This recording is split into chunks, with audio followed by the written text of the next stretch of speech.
Hey guys, welcome back to a new video. Today we're going to be taking a look, well not taking a look, but we're going to be talking about the Pokemon Direct that was this Wednesday. Overall, to start, I think that the information they showed, it wasn't as much as I would have liked, but for a Pokemon presentation, it was a lot of information. Because usually, I remember in Sun and Moon, the first time we saw it, no starters, barely any gameplay. We got like a wireframe of Pikipek. Other than that, nothing, you know? So I think that overall, it was a decent first trailer for a Pokemon game. The Galar region looks really nice. I love the aesthetics of everything, including the mossy house that your trainer lives in. I really enjoy how this looks. I also really enjoyed the city setting that we saw, as well as this forest. I can't wait to see the kind of Pokemon that are in this, especially if they're bug Pokemon, because I love bug Pokemon. And this is a nitpick. This isn't even like a problem I have with the game. It's just something funny I noticed, is that there's some really weird stuff. Like, your trainer's sort of a weird person, because, I mean, for one thing, you have a bucket on your shelf. I don't think I've ever known a single individual who has like a high shelf they just put a bucket on. You also have two mailboxes, because you have the mail slot on the door and the mailbox. And this clock, I don't think that 1 o'clock, 1 o'clock, 1 o'clock, and 2 o'clock, I don't think that's how time works. And I know it's not how time works in the Pokemon universe, because you set your time in the 3rd generation, and you don't have 4 options, 3 of which are 1 o'clock. Again, I'm not like trying to criticize the game, it's something funny I noticed. I don't know. Maybe that's just what it's like in the UK. Overall, I think that the region looks really good so far, and I can't wait to see more of it. Yeah, really good. Honestly, definitely better than the Kalos region, and in my opinion, better than the Sinnoh region. I think it looks really nice. I think that the naming of the games is sort of, I don't know, because it's like, I know that some people, like someone I saw on YouTube had it like 3 weeks ago or sometime, and so it's like the names couldn't have been that hard to predict. But at the same time though, it's like, I don't know, I just wasn't expecting that it would be something like this. I think that's really interesting, and I'm excited to see what the legendaries look like now. I haven't seen that many people talking about this game in reference to Let's Go. I've seen some of it, but I've seen a lot of people that just aren't mentioning it, despite being some of the same people that like were really worried about this game because of Let's Go. Just some things I noticed are that wild Pokemon encounters aren't based on, you know, the Pokemon walking in the overworld. They're random encounters again in the grass, as we can see in this part where she goes in and she finds the Pikachu. Your Pokemon fight the wild Pokemon, again, as we can see in this scene. And your Pokemon no longer follow you, which I think is a bummer. I think they could have made it work. I understand it's like at this point nearing 1,000 Pokemon. It's gonna be in the 900s this game.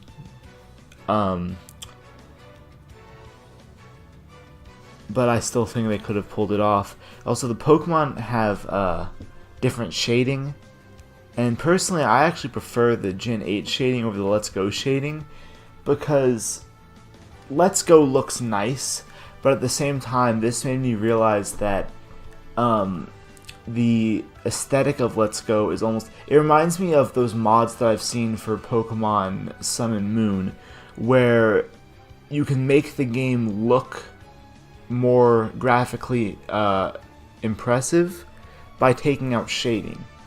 And I don't know the exact, you know, science behind how that works, but that's sort of more of what Pokemon Let's Go is going for.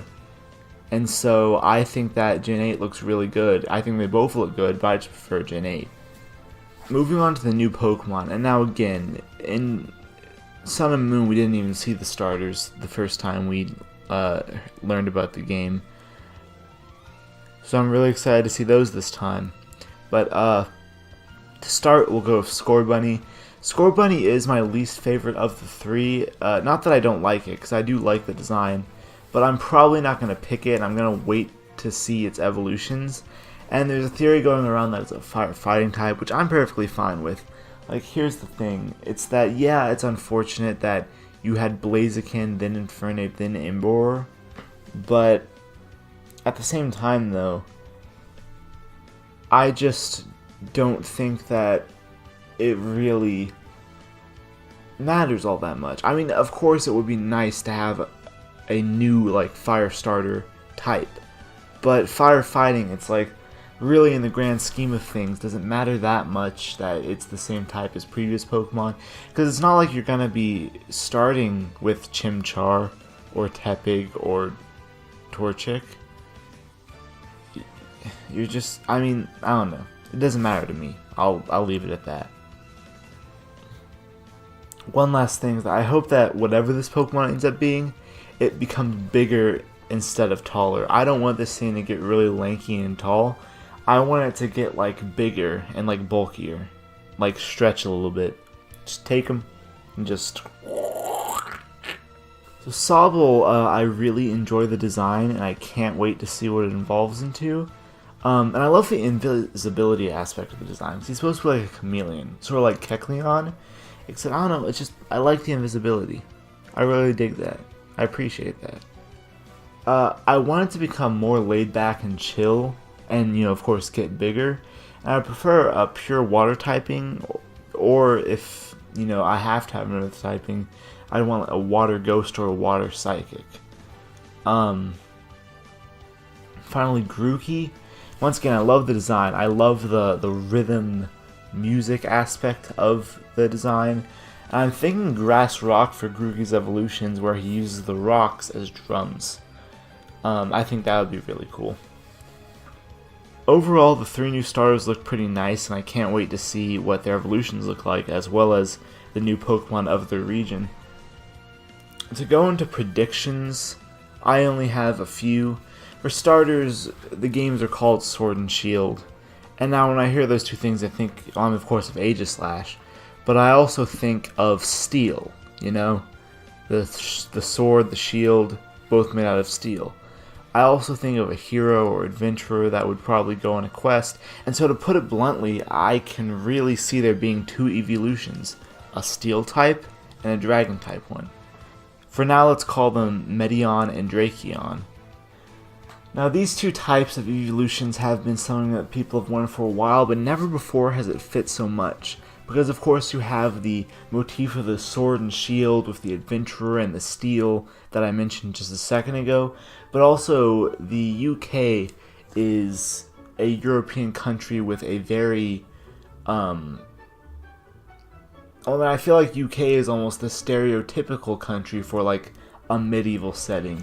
Like if you think of a medieval, movie, you think that it takes place in the UK, and a lot of the times they'll even have pretty British accents because that's just the history of the region. It's also where, the Legends of the Dragons came from. So I think that the theory about the evolutions makes sense. And if there are a Steel type one and a Dragon type one, I think that's pretty cool. I'd probably struggle to decide which one I want to use, but I'd probably end up using one of them. I was a huge fan of Sylveon in Gen 6, and I sort of missed an evolution in Gen 7, although it wasn't the first time that they just didn't have an evolution. Keeping on the topic of steel and metalworks, I think that Melton and Melmetal will definitely be prominent in this game, especially since when you think about it, they're technically 8th generation Pokemon, sorta. It's weird, because it's like, should Let's Go be considered Gen 8? Should it be considered Gen 7? It wasn't even on the same platform as Gen 7. I think that, in my opinion, it should be considered Gen 8, and it's just really weird because it came before the Gen 8 games. And so I think that Melton and Melmetal should be considered Gen 8 in Pokemon. For my final prediction, I think that we should look at the past two generations.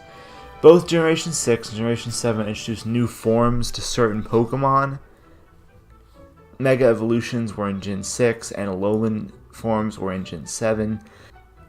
I think that for this region we're going to see Armored Pokemon, which actually was in a leak that is looking to be a little bit credible because it was posted a week before this Direct, and it got a few details right. I'm not going to go over it in detail. I don't think it really matters. It doesn't have that much of consequence that we don't already know, but it does mention Armored Pokemon.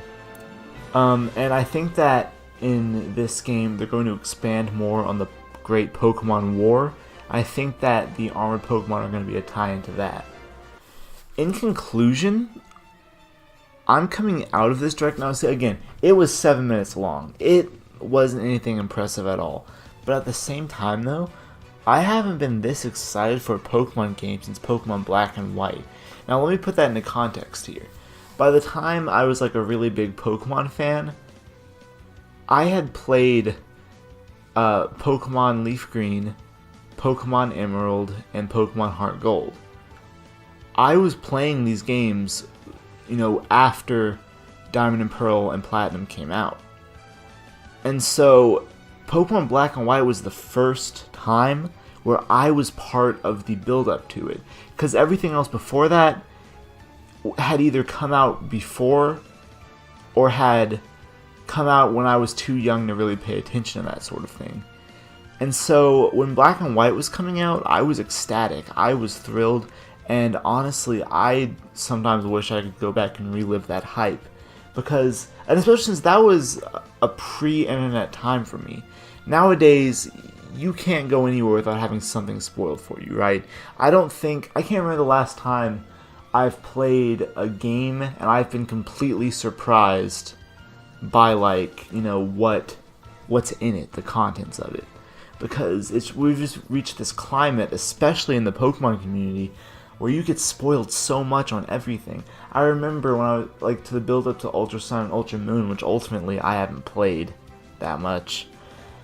I was like, I'm going to just completely not spoil myself at all. I'm going to make sure I don't know anything. Yeah, nah. Because between the Poke YouTubers, showing up my recommended, and the Pokemon channel itself showing off the new Ultra Beasts and stuff, I couldn't get away from the spoilers. It's just, we've reached this point, as I just said, to recap, in this Pokemon community where there are no surprises, and that was how I felt with Pokemon Black and White. I'm going to try my hardest to stay away from a lot of spoilers, and when the data mine comes out, I am not going to pay attention to it at all. I'm not even going to make a video about it, because I think that making a video about the data mine, really, I just don't think you should do it. I think that it should be a complete surprise, and especially don't put the Pokemon in your thumbnail.